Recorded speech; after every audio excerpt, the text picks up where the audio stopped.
Hi, Jamie here at the Haymarket Plaza, the future site of the proposed Confluence Project. Funding for the project includes a tax increment financing investment by the City of Eau Claire. So we've asked the professionals how TIF financing works, how it can be used to fund capital improvement projects, and how it can bring long-term benefits to the area. Tax increment financing is an economic development tool in the state of Wisconsin that allows us to capture the incremental value within that district. Tax increment financing districts is just a geographical district that the city creates a border or area or a district, and we look at the allocation of that valuation that's created. Tax increment financing will not take away any tax dollars from any of the taxing entities. They will receive the same level of funding from the property that's currently located on the site. The increment or the tax increase that's generated as a result of that development is captured by the tax increment district and can be utilized for a variety of improvements. At the point in time when the tax increment district is terminated, then all of the taxing entities begin to experience the benefits of that increased valuation. Under Wisconsin law, tax increment financing is one of the only methods we have to really promote and increase our tax base. So we have to look at all options when it comes to utilizing tax increment financing, and the Confluence makes perfect sense for that. In our North Barstow, Phoenix Park area, we had partnerships there where the city led with the infrastructure. We used Tax Incremental Financing District to fund building a new park there for acquisitions, for cleaning up some of the contamination, for bringing land out of the floodplain. And we knew that once we put that infrastructure in, we would attract development. To make it happen, though, we had a RCU, Royal Credit Union, said that they would build their headquarters at the confluence of the two rivers.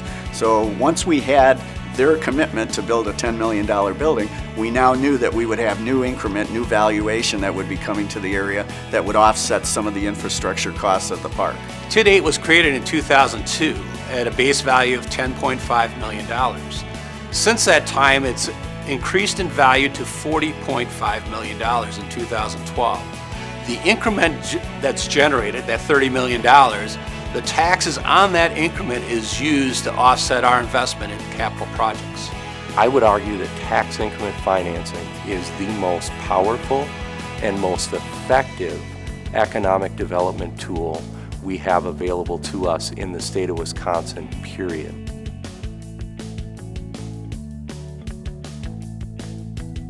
Well, our motivation to be involved in the Confluence Project really has to do with economic development.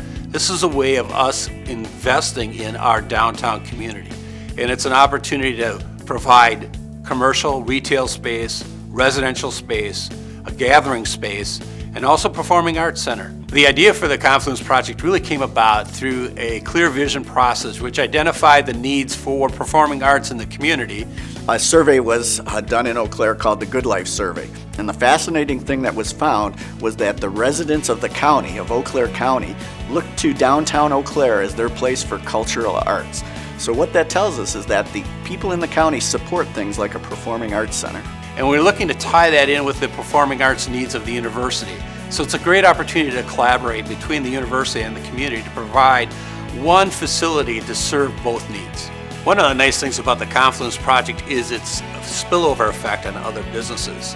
It's not just the development that's occurring at the Confluence, but it's actually the impact of providing people coming downtown that spur additional investment in the needs of our community. The sequence of events, you have to start out with places to go, recreational properties and projects, and then places for people to stay. So you got your loft apartments, you got your neighborhood housing, you have your hotels. Once you have those two things, then you're going to start seeing the businesses follow, because the more people you have living downtown, the more people you have coming downtown for entertainment, will create that spin-off of new businesses moving in. There'll be plenty of people to serve those. So we're on the right track. We started with places to go like Phoenix Park. Now we want to do the Confluence and a Performing Arts Center. We've started loft apartments for people to live. The 2 hotels now are starting to remodel for people to stay. The next thing you will see are businesses filling in the vacant shops and coming here to be supported by the people that are living here.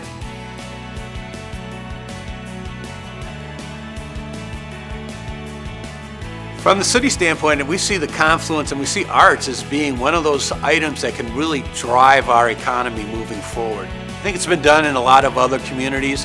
Dubuque, Iowa comes to mind. Durham, North Carolina comes to mind. These communities have really emphasized the arts as a driving force in their economic future, and that can happen in Eau Claire as well. I've had extensive conversations with the folks in Durham, North Carolina, and they will tell you that their Performing Arts Center was probably the thing that really cemented their new movement in downtown of being considered a cool community and the growth that they've had. Their Performing Arts Center is very successful.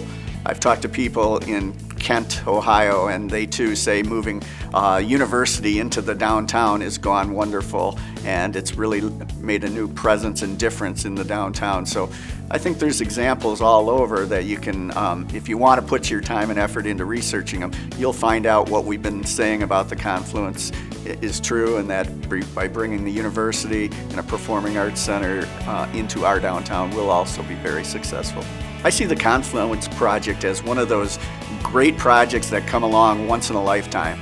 For downtown, it's a game changer. It's a chance for us to be way more than we are now, much better. And it has all the components that you want to see in a project.